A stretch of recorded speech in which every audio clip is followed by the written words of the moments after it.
Hello, everybody, and welcome to Fortress Comic News, episode 259. I am one of your hosts, Chris, alongside the master of the class, Mike. Whatever class that is. I don't know. That's sad if that's what I am, because that's really low on the totem pole here. What's up? It's I don't know, what is it, April now? We got through April Fool's Day. We got, no joke, we have two guests on the show today.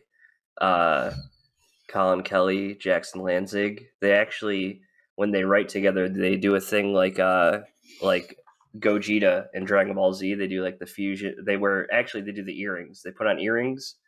It fuses them together, and they write comics. So we'll talk about that. They become me with talent, and they write comics. Yeah. Whatever. They just listen to whatever Chris wants to read, and they make it good. Yeah. What else is going on? You watch anything interesting? See anything? Yeah, I watched quite a bit this week. So there's not a whole lot of news, and actually I think there's no news in the TV and movie space, so we can just jump right into what we're watching, I guess. But I got the master. Yeah. Go ahead. Oh, you got the flashbacks this week? Yeah, I'm going to do the flashbacks at the start of the show because I did them at the end of the show because I forgot last week. Okay. So, Pat's flashbacks, and there's a disclaimer for this one.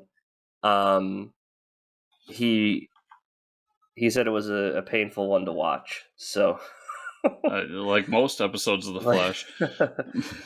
He really wishes that he never kept watching after the true ending in the Hall of Justice. I mean, I don't know what he's watching because that's where it ended. It's my lot in life. Nobody listens to me. B story. Yeah, exactly. B story. Iris goes to Coast City. Why they're still doing B stories with Iris, who knows? She goes to investigate a story about the Coast City Phantom. There she meets Tina Wazo, Phantom Girl, and wants to help her learn how to use the powers. There's a C story. Oh, God. Iris has been suffering from time sickness, starts to forget days at a time.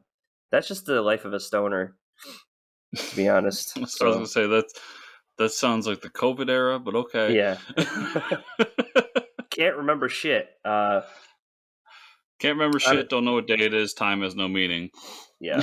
Honestly, I would rather have that than Iris calling the shots for Team Flash, because she's not very qualified to do those things. None of them are really. I think we won't get into that. Cisco is probably the only qualified one. Okay, it's A story. There's another burn victim in Central City, and Barry's able to capture a sample of the flame.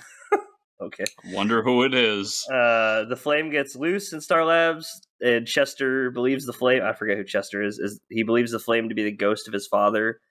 The flame starts to burn Star Labs, and the team figured out the flame feeds off grief. Okay.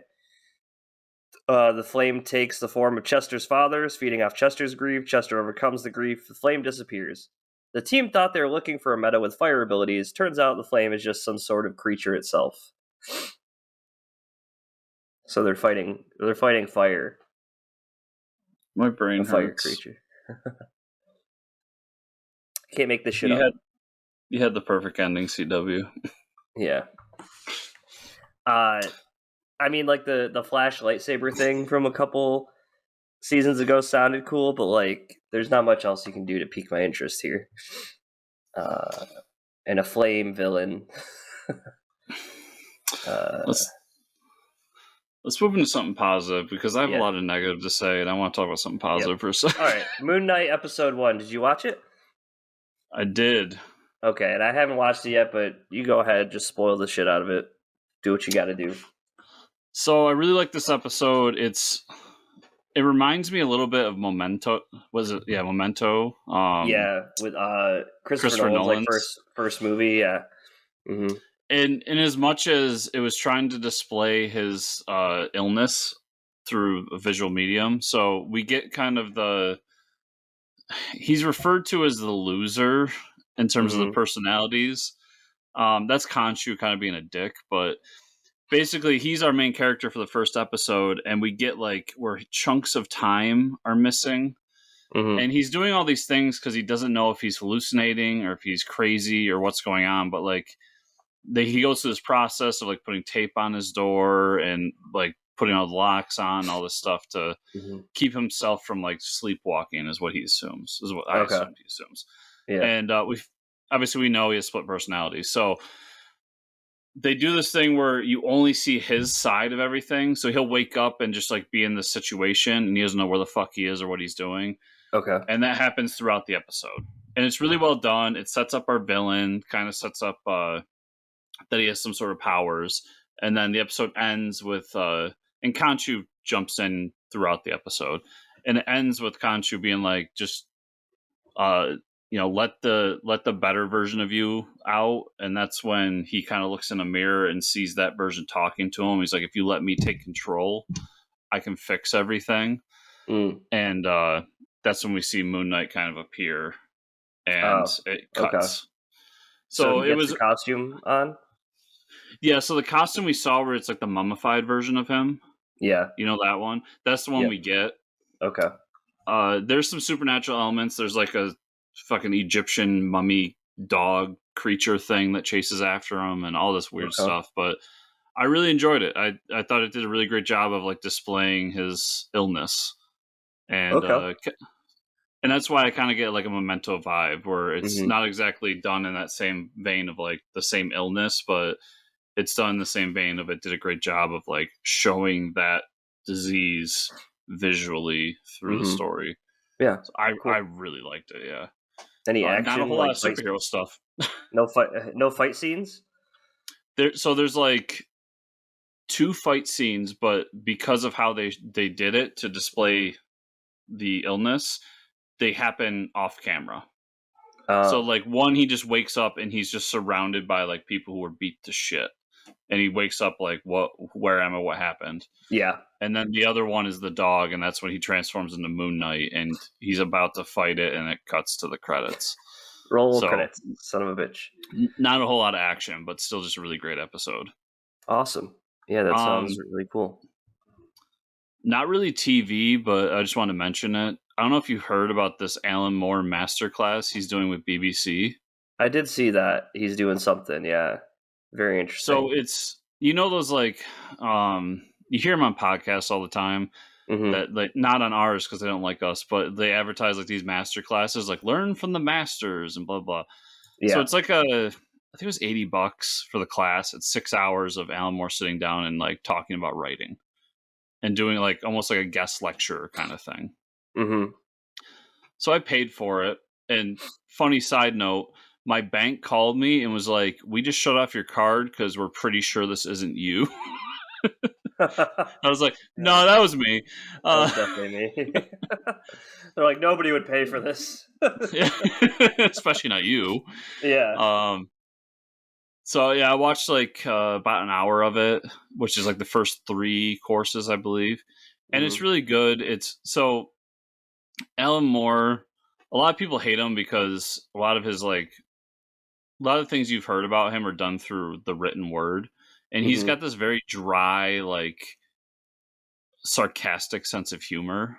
And when he talks, it's just, there's moments where I'm literally just laughing because I'm like, the way he says it and the way he verbalizes himself, it's much better to hear him talk for himself than to read it. Like sometimes what he says doesn't come off well in print.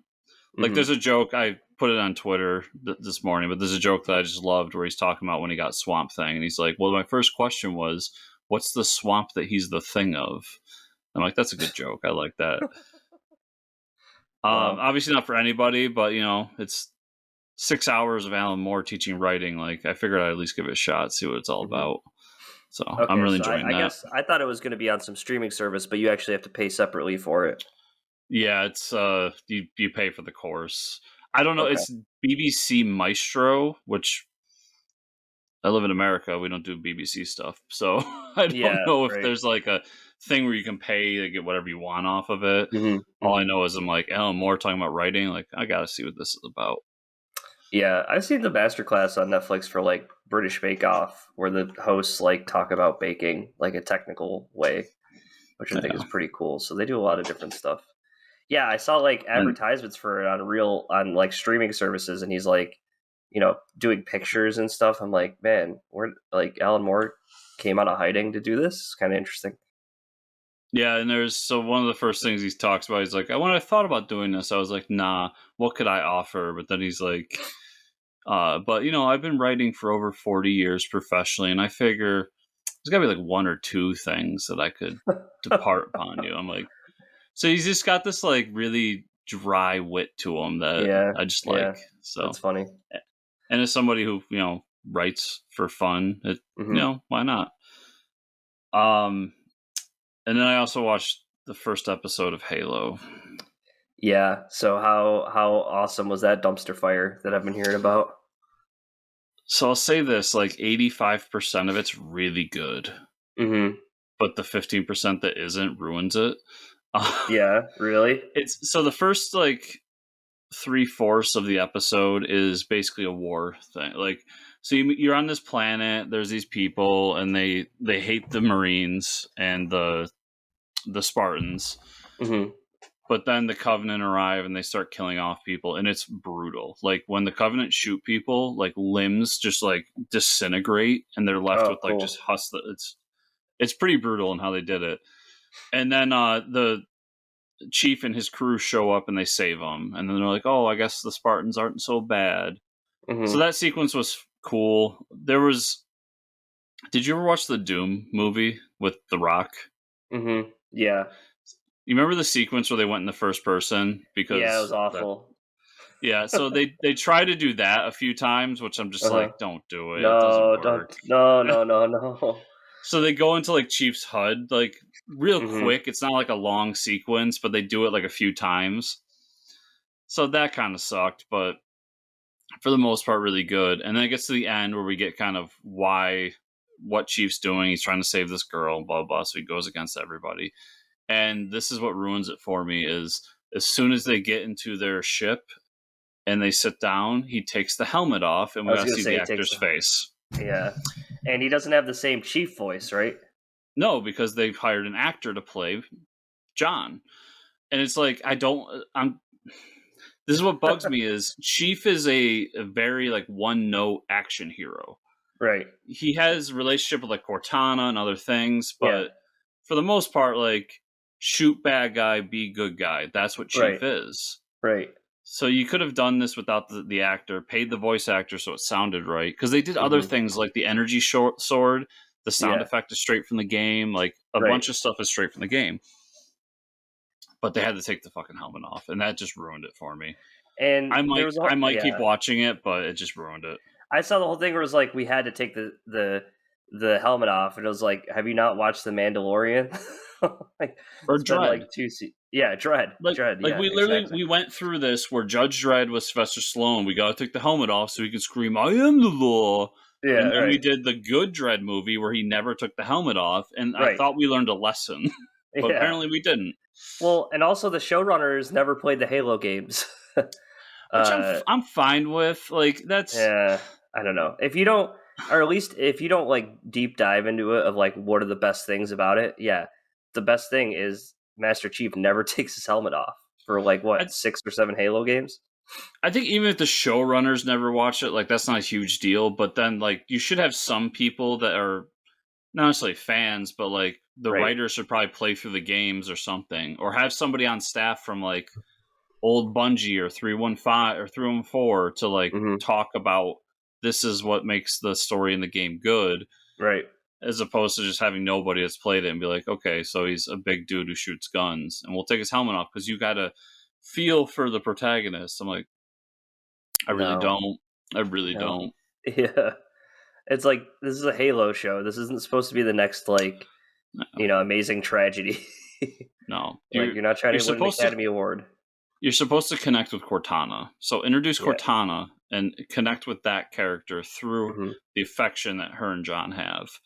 But what do I know? I do a podcast in my basement.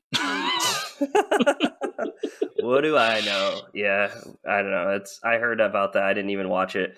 Another thing I didn't even watch. Did you watch Morbius? I did.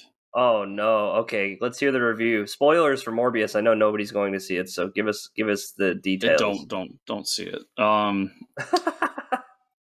It's bad. So it does the same. It makes the same mistakes that the first Venom movie made. And I know I said like Venom was pleasantly surprising, Yeah. but it's still not a good movie. Right. And this runs into the same problems. We have Morbius. So who's he going to fight? A different Morbius. Mm-hmm. Okay. Yeah. It was a bad vampire movie that wanted a hero's arc, and at the end of the day, it achieved nothing, in my opinion. And then it made it even worse by having 2 after credit sequences, which I'm Oh also going to no. ruin the hell out of everybody.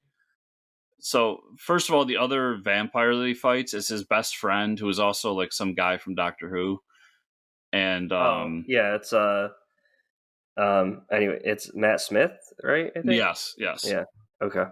and he has a whole. They also have a sequence straight out of Spider-Man 3 where Mm-hmm. Matt Smith like starts to realize, because they have this disease. I forget the name of the disease. I'm sorry, everybody, but they have this Yeah. disease that like cripples their muscles and Yep. slowly kills them.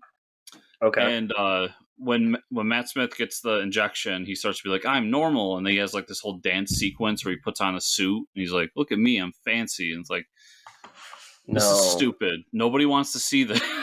Yeah. Right. And then they had to add at the end of the movie a she vampire for the next movie because we did that in Venom and it worked. But so all that bullshit aside, the end credits was the. So you remember from Spider-Man: No Way Home, the whole Mm-hmm. rift opening up in the Mm-hmm. multiverse and blah blah blah.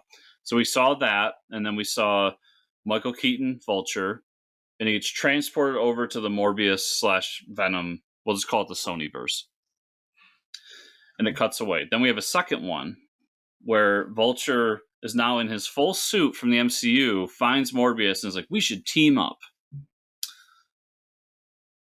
And even my friends who aren't really big comic fans, just like kind of watch the Marvel movies and shit, we're both just like, that's not how this works. Like, Michael Keaton's from the MCU, so he shouldn't have Right. transported over to this one. And Right. then they both looked at me and were like, "And how do you get his suit from the MCU?" Because that suit was made out of stuff from the Avengers movie, which didn't Right. happen in this universe. Right. Yeah, because he was grabbing scraps from the first Avengers movie. Yeah. Yeah. What the hell is going on? What are they doing? It's Man. Ah. it's a disaster. Like, nobody should go see this movie. Let me take the pain of the Sony movies for you all, and just Thank you. know that you don't need to go see these movies. We appreciate that. And I like it's so sad to me because this is like the closest we'll ever get to a Man Bat movie. And even Yeah. that would have they like ruined that, so I don't know. Listen, I watched the 1990s hit movie Captain America like days before I watched this movie. We talked about it Mhm. last week, and that movie was better than Morbius. And it has Italian Nazis and an Italian Red Skull. It's crazy to me. And like Jared Leto's been making some hot garbage movies Yeah, lately. I dude. don't know. If you do want some positivity in your life around this movie, there's a interview he does with some VTuber, Uh-huh. which I just recently discovered what a VTuber is. Yeah. Apparently, it's just somebody that does anime voice with an anime like model. Oh yeah, that's very strange. I don't even want to get into it here because I don't want to make and judgments. and this VTuber, I'm assuming it's a woman because the avatar is a woman, um, interviews Jared Leto, and it's just phenomenally awful because he's so Uh, awkward and he doesn't know what to do. So just watch that, and that's a better time than you'll have in the 2 hours you would watch Morbius. I yeah, I kind of was making judgments on that in the workplace, and someone kind of said that they were fans of that stuff, so I had to like put my foot in my mouth. And Yeah. that's the last time I'll insult things that I don't understand. But it's weird. Anyways, let's. It's weird. It's whatever. Yeah. it's not for me, and it's if I'm Jared Leto, I would look at my publicist and be like, why the fuck did I just do that? Yeah, what did you do to me? Because now you made me a meme online. Right. Yeah, because now, that's like insulting to him. Okay, let's get to this interview with Jackson Lanzig and Colin Kelly, and we'll see everybody on the other side. And we're back. On the other side. So yeah, they're doing a lot of cool stuff that you should probably know about if you don't know about it. And I can't wait for the Batman Beyond book. So, which, if you're listening to this the day it releases, is in comic book stores right now. Right now, it's out there. So yeah, I'm going to be reading it. Fun fact. Fun fact. Let's go to comic news. Marvel has announced the next installment in Peach Momoko's Japanese folklore-inspired universe called Demon Wars: The Iron Samurai. 4-issue series said to be a reimagining of Civil War inside the Momoko verse. I've never read anything about Momoko's verse. This cover for Demon Wars looks pretty cool, and Iron Samurai sounds awesome. So I'll probably check it out. I want to check out her stuff. Yeah. I want to, because I like the art. Like, she's got this like watercolory, anime-y kind of look, and it's really cool. Really cool. Marvel has announced its ongoing series Shang-Chi is ending with issue 12. Well, kind of. Because the series being... I should have known. Why do I fall for these traps? It's getting a new number 1, folks, in the place of number 13, which was previously solicited. We'll get Shang-Chi and the 10 Rings number 1, same creative team. We had heard about them rebooting with the rings or whatever, getting him the rings somehow. Oh god, the new number 1 thing, man. I wish it wasn't as much of a meme as it is, but it's really hard not to pay attention to it when they do it like this all the time. So yeah, somebody at Marvel is just like, well, we could rename it to Shang-Chi and the 10 Rings and get a new number 1. And then it also synergizes because people think Shang-Chi and the Legend of the 10 Rings, the movie, was really popular. In that sense, I think it makes sense, to be honest. As much as I agree with you, like the number 1 thing is a little ridiculous, but yeah, I'm not shocked at all. If anything, I'm shocked that it wasn't like announced prior and that they kind of did this bait and switch. Right. That seems kind of out, but yeah. You're still going to read it, Mike. I'm still going to read it, is what I'm going to say. But like, why can't you just like call it Shang-Chi Master Kung Fu? Because that's way cooler than the 10 Rings. Well, you got to wait till Shang-Chi 2 Master Kung Fu comes out, and then they'll do it. I gotcha. I see what they're doing now. Man. Yeah, so very sad news. Legendary artist Gary Leach passed away at the young age of 67. He's best known for his Marvel series, Marvel Man series, written by Alan Moore. Amazing art in that series. Also well known for a long-time 2000 AD artist. Marvel Man's art was really good. Yeah, that's a good story too. Yeah, great story. Very young. 67's young. Very sad to hear that. So condolences to him or to his family, and hope they're doing okay, but very sad to hear that. I love that Marvel Man series. It's really good. Also, just on a personal note, when I was reading this, doing the notes earlier in the week, it hit me because like that's around the same age as my dad, and I was like, oh god. Yeah, 67 is very young in this day and age, for sure. So that's really sad. But yeah, sucks.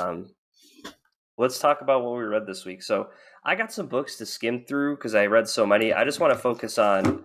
I want to give a spotlight to an indie book that I picked up in Kickstarter, because I do pick up physical issues now through Kickstarter, not all the time. But this is a really cool cover. This is one of the variant covers I got for Postmasters. And you probably would have liked this series. I don't know did you back this on Kickstarter? I never heard of it actually. Oh, okay. So it's like it's almost like magazine format. It's just like the Black Label style size. Mm-hmm.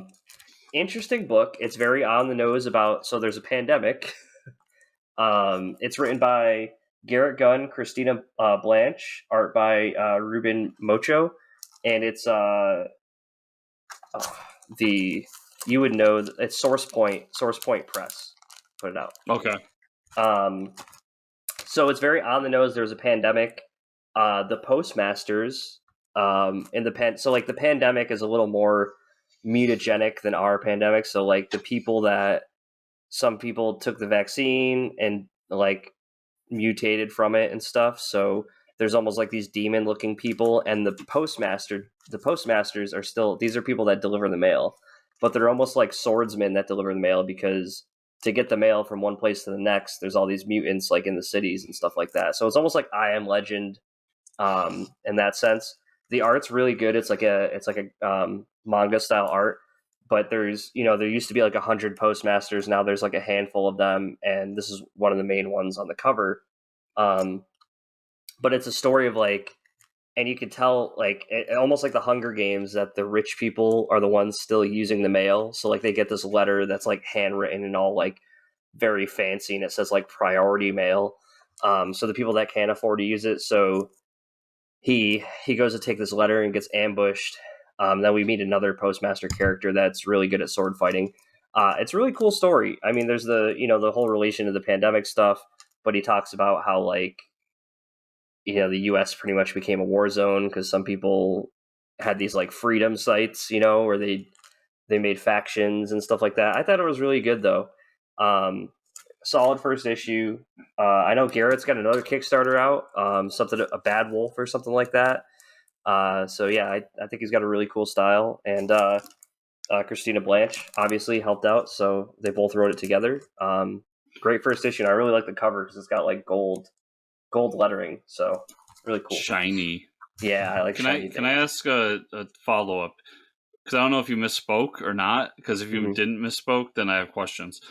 Did you say that the vaccine caused them to mutate, or the disease caused them to mutate? The disease, sorry, but the vaccine had side effects on people. Like the main character's lungs are shot because he was like immunocompromised. So that's why he wears a respirator, because there was some like bad side effects for some people to the vaccine. Okay. Yeah. If the vaccine caused the mutation, I would question SourcePoint publishing it, just because it seems a little too far out there. But the people that didn't get vaccinated like morphed from the disease. So yeah. Okay. But for Kickstarter, solid book. I love supporting Kickstarter books and being pleasantly surprised with stuff. So, yeah. Okay, so if anybody had heard me talking about Deathstroke, we got into the Shadow War. So this is Alpha #1. I know, really cheesy name. Williamson was writing it. Bogdanovich on the art. So we find out Ra's al Ghul's sick and dying. It's actually kind of an interesting story. Ra's al Ghul's sick and dying. Damien is there sparring with Talia. Ra's basically wants to turn themselves in because he thinks like, oh, we've tried to change the world, it's not working, so let's turn ourselves in and then let the people use the Lazarus pits for themselves, blah, blah, blah.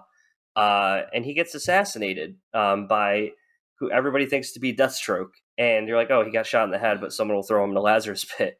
He throws a grenade on the body to incinerate the body. So he's like, yeah, you're not Lazarus pitting this time. Interesting. It wasn't actual Deathstroke. It was Deathstroke in his older costume. And now Talia showed up to Deathstroke's compound to fight him. And this story is going to continue in the mainstream Batman book. So I don't know how I feel about bringing that all into the mainstream Batman book if they don't make it confusing for people that aren't reading the Deathstroke book. Hopefully it works out. Like a book I'm sure we're going to talk about later, War for Earth 3. Yeah, War for Earth 3, that'll be my next one. So, Robbie, you left out an important fact about Shadow War. Yeah. I didn't read it, but I know this important fact. They brought back a character created during Batman the Animated Series called Lockup. They did? Oh, that's what I read. Yeah. Yes. Yeah, I forgot about that. Yeah, Lockup is from Animated Series and is in the book. Yes. Yeah. Because there's a better whole creation.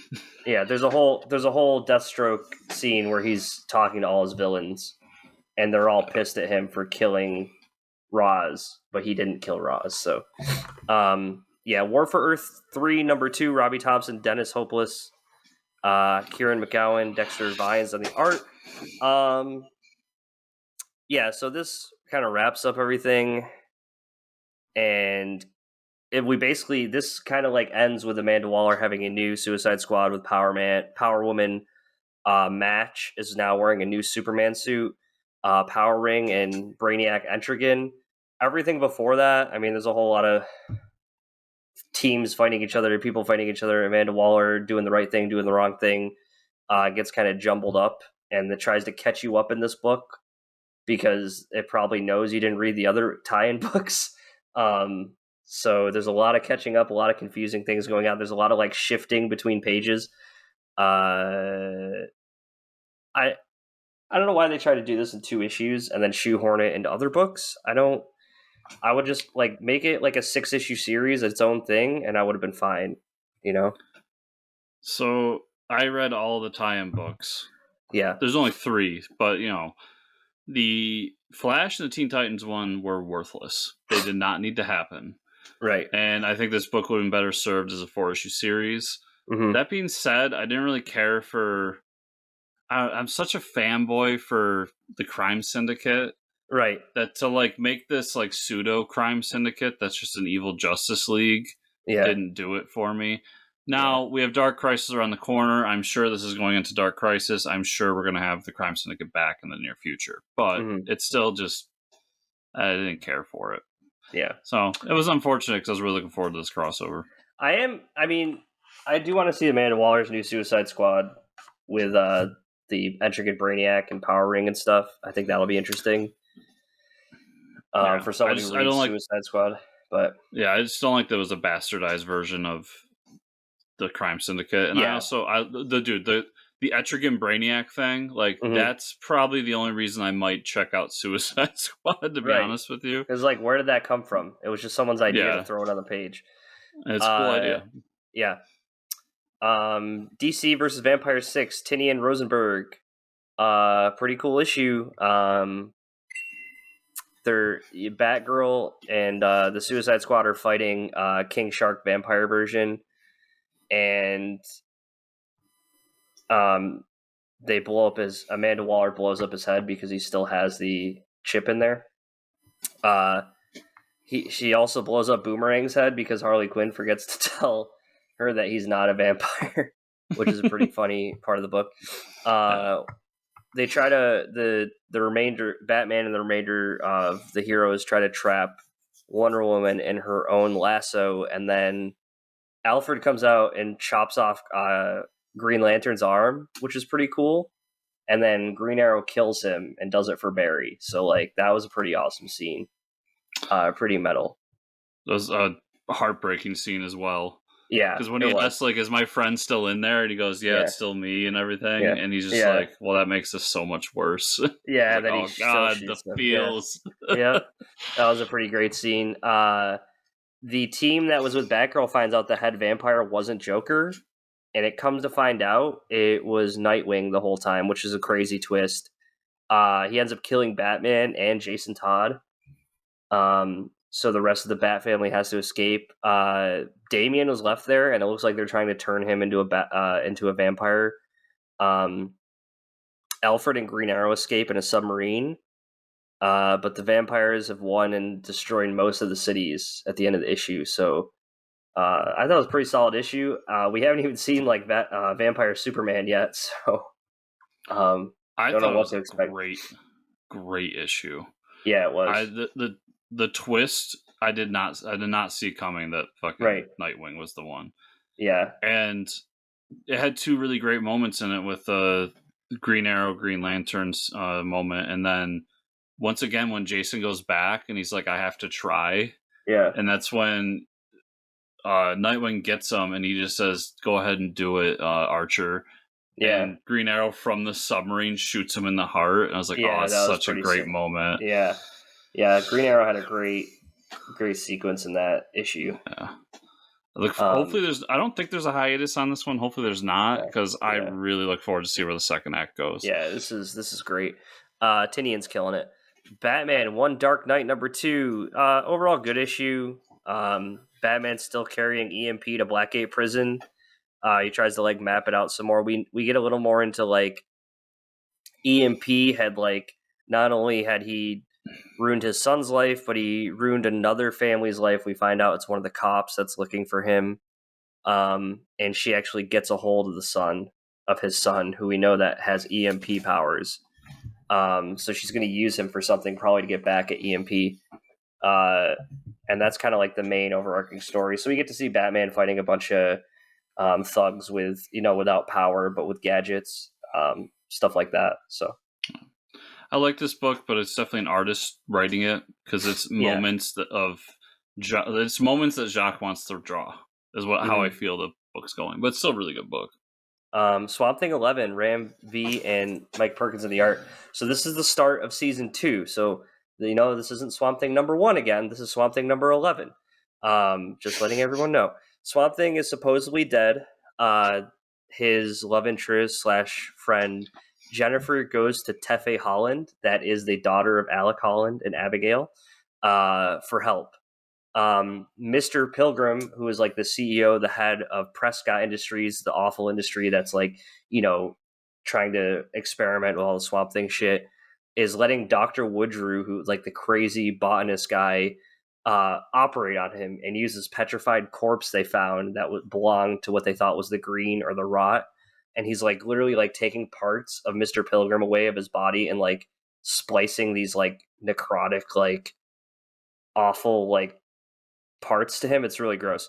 So by the end of it, he wakes up and he's like this half zombie, half monster thing. He looks like he's part of the Rot, which is the like the blackness, the death of the universe. So that was really cool to see.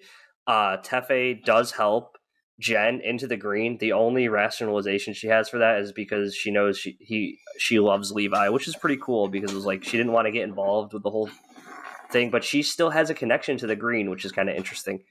When Pilgrim wakes up, it awakens something, and it shows like everybody across the universe like feeling it, like a Green Lantern in another universe or another galaxy feels it. And then we get a glimpse of a hero from was it Stormwatch? I can't remember what he's part of. But anyways, the Jack Hawksmoor. I didn't really know who this character was, but he's called the King of Cities. So what he does is he like usually he resides in a city and is like tied to that city. He like feels everything with that city, and he can't leave. So he wakes up in Detroit and he says like, "Oh, something's happening." So there's something bigger is happening. Jack Hawksmoor is tied to it. Don't really know the character, so I'm interested to see where it's going. Ramby's been doing an awesome job with this character. So much so, I mean, they're letting him do a season 2. So, I think he's really reinvented this whole story, and I'm very interested to see where it goes. A lot of these I know you read too, so I probably let you talk about like Hulk 5, Donny Cates, Ryan Otley. I think it's a solid fucking issue. Yeah. Just Banner keeps pushing Hulk further and further, and then Betty has taken over. Is that some kind of villain? Maybe you can explain what's going on there. That's his longtime love interest.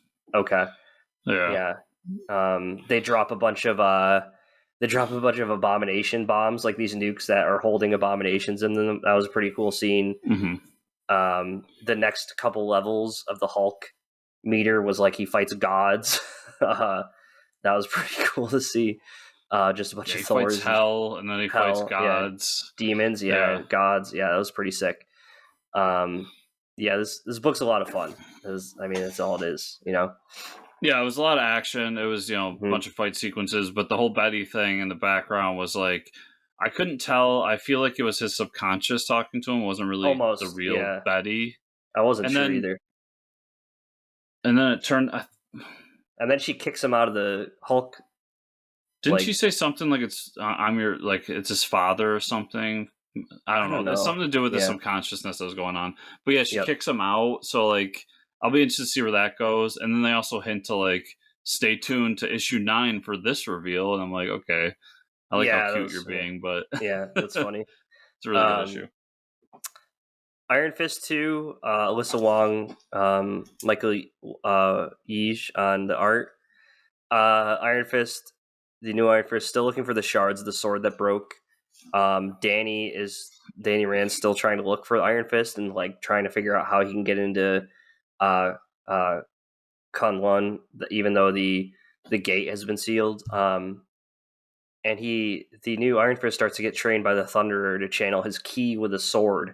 So we found out that there's Iron Fists that don't just use their fists. There was one that would channel her ki into a bow and arrow, which is pretty sick. And we know he's a sword master, so he's starting to channel it into a sword. So, and then his brother shows up, Lin Fang, who seems to be trouble. So a solid issue. I like this iteration of Iron Fist. I'm going to stick with it.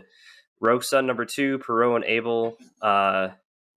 We find out that his dad is there talking to the Rogue Son. It's his soul. When he died in the suit, his soul was like integrated into the suit. It's kind of interesting. Instead of just saying it's like an AI. He gave him the power over everybody else because he knew there'd be a target on his family. He didn't really know this son. So he has to protect both families and find out who the killer is. And then basically his dad was like, I'll leave you alone if you do that. So he's like, okay, I want you to leave me alone. So and there's a couple scenes where he's trying to learn how to fight and use his powers. Not a bad issue. I know you read Dark Ages number 6, Tom Taylor, Ivan Coelho. That's Everybody Lives Happily Ever After issue. Yep. Pretty much. Yeah. They kind of wrap it up pretty quickly. Like, I don't know why, if you're controlling everybody with Kilgrave, why you'd put him on the front lines to get shot in the head. It's kind of a little crazy to me, but I'll give it up for that Deadpool moment. That was kind of funny. That was a good use of Deadpool. I was him being like, that "Oh, too. I didn't know." yeah, like he gets shot in the head by Deadpool. I was like, I wonder if Chris actually enjoyed that because that was like a nice way to use him. I think, Yeah, that was good. Yeah, I thought that was good. Yeah, and they wrap it all up like it's funny because like everybody has their own agenda. So like Doom has Dracula bite Apocalypse, and they both turn to vampires. So Doom is like, now you're gonna bow to Dracula, and like you'll have to like worship him. And then Blade comes in and cuts both their heads off, which was a sick scene. That was awesome to see. Yeah. Like, oh, you're both vampires, now I have a reason to kill both of you. So that was pretty awesome to see. I'm always happy to see Blade show up. Yeah. I like this issue. I wish he had one more issue because everything felt rushed. Yeah, it did. I feel like I agree. I feel like halfway through the issue, we finally get Apocalypse's plan. Right. And then it's like, oh yeah, so this is his plan. Okay, now we have to stop him. Okay, we got to save everybody. And it's like boom, boom, boom, boom, boom. Like, just you should give him one more issue to just kind of let things flow a little bit better. But still really good. And I actually like the ending because it was like an anti-apocalypse. Yeah. Or, instead of like, because they even said like, there's not a bunch of cannibals and people in leather everywhere. Like, we created something better and everybody lives happily ever after. Yeah, no, it was. I liked the way they ended it. Yeah, it was nice. Radiant Black 13, Higgins and Costa. This is kind of like a filler issue to me. The main character's out of his coma. His friend is shooting commercials with the Radiant Black suit. Doesn't really want to be the hero that he's supposed to be. The villains that have been fighting him, every time he fights those heroes, they power their suits with the black hole suit that he has. So that's like his justification, like, oh, I don't want to get near them and fight them. I like that Higgins still brings up his Cowl book and how there's a movie deal in his universe. Was always a big fan of that book back in the day. Radiant crosses the line and kills one of the villains at the end. So like we see him like get to the point where the villain's like, okay, well, you destroy my suit, I'm going to keep coming back and building more suits and hurting more people. So he like slits his throat, and that's how the issue ends. So he crosses that line of killing someone. I think he's going to become like a loose cannon and have to be stopped. So it was an interesting issue. I'm excited to see more. Just hopefully they don't start like keep delaying these issues because I want more to come out. But that's all I had. I have Batman Beyond the White Knight.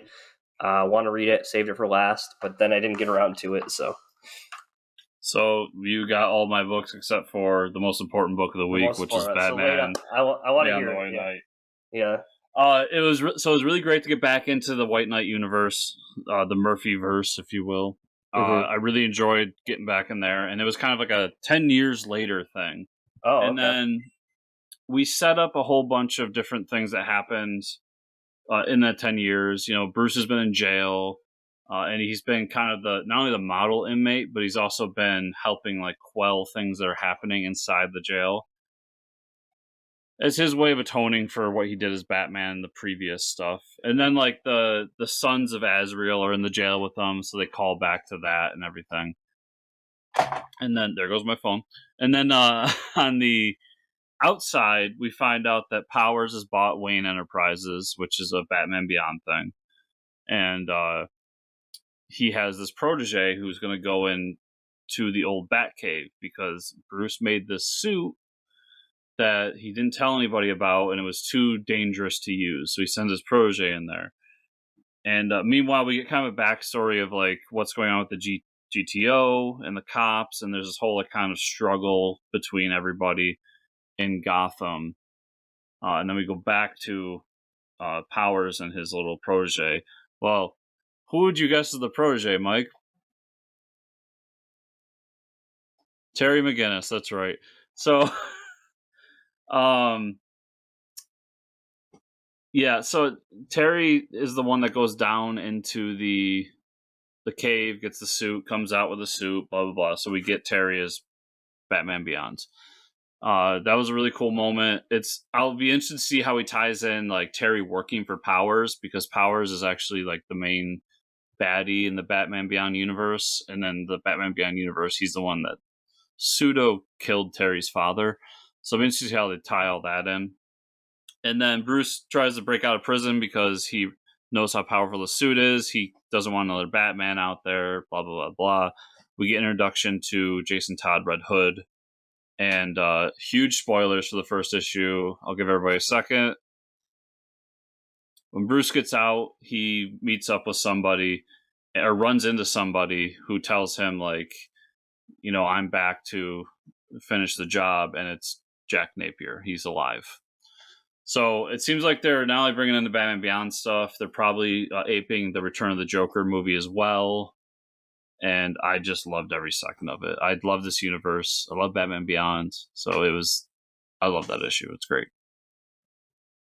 So I think that's everything I had, Mike. So where can people find you on the internet? I was muted, but yeah, I'm really excited for that book. And I can't wait. I can't wait to see more of that. I was like chatting along while you're talking, but yeah. So I'm excited. I'm excited for that. And I did say Terry McGinnis too, but I'm interested to see. Do you think like Jack Napier is going to be a full blown villain? You think? So I think because they do this cool thing throughout the book too, where characters their shadows show who they really are. So like, there's one sequence where we see Harley, and her shadow is Harley Quinn. And then there's one sequence where I left that out too. There's a whole other plot of Harley and her kids because their kids are grown up. Yep. But it's really great because that final page is just so phenomenal because it's Bruce and Jack standing there, and their shadows are Batman and Joker. Going against each other. So I do think he's going to pop up as some sort of villain. Like I said, I think they're going to ape the Return of the Joker movie. Is what they're going to do. Sense. Okay. It's cool. I'm so excited. And also, it also pseudo announced another book because they introduced Red Hood, and they say in there like the Red Hood story to be continued in Batman the White Knight presents the Red Hood. Oh, okay. So they're doing like they're doing like the Harley Quinn thing with him. Yeah. Cool. Awesome. So, awesome issue for that. Cool. So, Mike, that's everything. Once again, where can people find you on the internet? You can find me at Fortress Ricker on Twitter this time. Where can they find you and or the show? They can find me at Fortress Chris on Twitter, and they can find the show at FortressComics_ on Twitter or at FortressComicNews.com. Remember, everybody, to look down the show notes. We got the affiliate links as well as the links to our guests this week and where you can find their work. And also, if you want to support the show even further, you got Patreon at patreon.com/FortressComics. If you're a freeloader and want to do something to help the show for free, it's always appreciated to go to the podcatcher of your choice, whether it's Apple, iTunes, Spotify, whatever, and give us a review. Also on YouTube, like, subscribe, share, comment down below, and all that fun stuff. So thank you all so much for listening this week. We will see you all here next week. See ya.